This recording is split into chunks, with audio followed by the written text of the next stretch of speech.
Salut les copains, aujourd'hui dans cette vidéo on va parler des dips et de est-ce que c'est un mouvement de poussée verticale ou de poussée horizontale. Dans une vidéo récente où je parlais du recrutement du dos sur les dips, j'ai dit que c'était un mouvement de poussée horizontale et il y a des gens qui sont venus me voir en me disant Mais Fond, je comprends pas, c'est vertical, la poussée sur les dips, pas horizontale, non? donc en gros ces gens se sont dit qu'aux pompes, au développé couché on fait de la poussée horizontale dans ce sens et aux dips on fait de la poussée verticale dans ce sens, au même titre que le développé militaire c'est de la poussée verticale, au-dessus de la tête. Donc, dans cet axe-là, et poussée horizontale dans cet axe-là. Donc oui, à première vue, on pourrait classifier les dips dans de la poussée verticale, mais en vérité, personne ne le fait pour certaines raisons.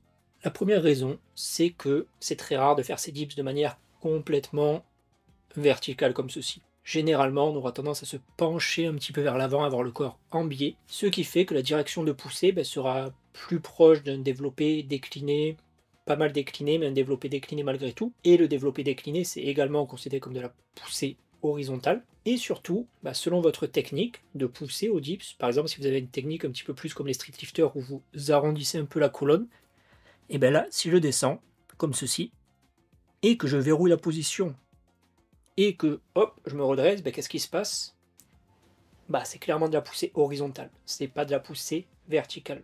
Et donc, souvent, des dips, on se retrouve à pousser plutôt vers l'avant, et c'est juste que quand on se redresse, en fait, on a tendance à pousser vers le bas, sur la fin du mouvement. Et donc là, on pourrait se dire que c'est une espèce de mouvement hybride entre poussée verticale et poussée horizontale. Mais en vérité, quand on parle de poussée horizontale et de poussée verticale, tout comme quand on parle de tirage horizontal et de tirage vertical, on s'en fout un petit peu de si c'est plutôt vertical ou plutôt horizontal. Ça paraît un peu paradoxal, mais c'est pas ça qui est important. Souvent, quand on parle de ça, c'est dans un souci de programmation, c'est dans un souci de cohérence dans le choix de vos exercices, ou alors pour mettre des exercices similaires sous la même dénomination, sous le même groupe. Les exos dits de poussée horizontale travaillent beaucoup les pectoraux, généralement. C'est très souvent le muscle principal, mais il y a aussi des épaules, donc de l'avant d'épaule, des triceps et compagnie.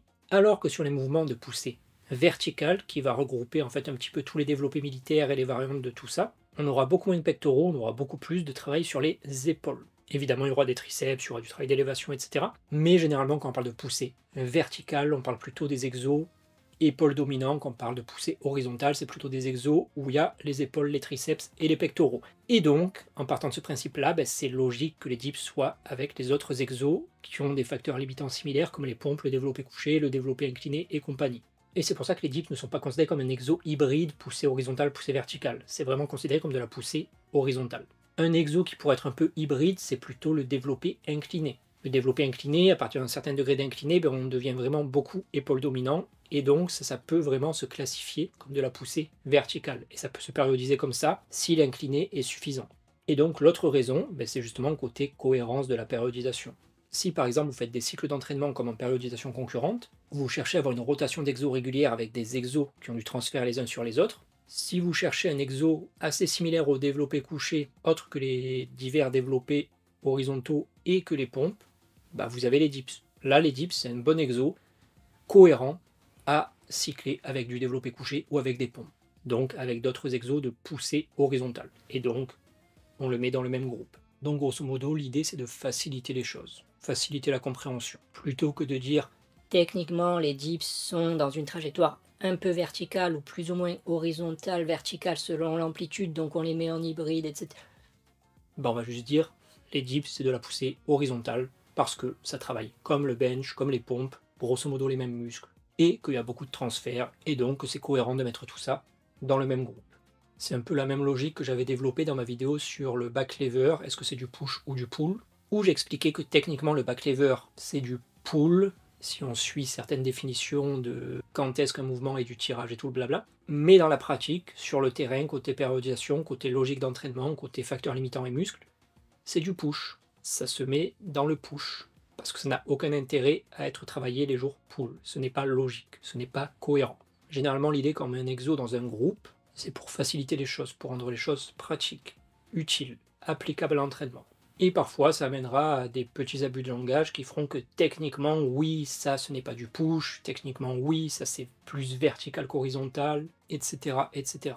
Donc parfois, il y a des conventions qui sont faites juste pour l'aspect pratique, pour nous faciliter la vie et notre pratique, plutôt que de faire le monsieur je sais tout en mode « Ah non, techniquement ce n'est pas vrai ». Voilà, j'espère que c'était clair pour cette petite vidéo, pour expliquer pourquoi on classe généralement les dips dans la poussée horizontale, pourquoi ça se cycle bien avec les autres exos de poussée horizontale.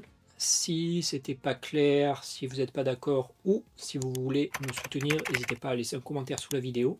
Si vous voulez investir en vous-même et dans la chaîne, vous pouvez aussi nous rejoindre sur le Discord privé pour participer à nos visios de groupe réguliers, à des challenges, avoir accès à du contenu exclusif, à la communauté, à plein d'articles divers sur l'entraînement ou autres, ou à des giveaways réguliers. Donc si ça vous intéresse pour rejoindre, ça se fera via mon lien Ko-fi dans l'onglet Membership, et vous avez le lien ainsi que la vidéo explicative sur le Discord dans la description. Vous pouvez aussi, via mon lien Ko-fi, me payer un café ou deux. Et enfin, vous avez aussi la possibilité de me soutenir en achetant ma superbe merch Monsieur Fonte. Encore un grand merci à tous les membres du Discord, à tous les donateurs qui soutiennent la chaîne. Si vous avez d'autres questions, des demandes ou que vous voulez travailler avec moi, n'hésitez pas à m'envoyer un message sur Instagram. Et sur ce, je vous dis à plus.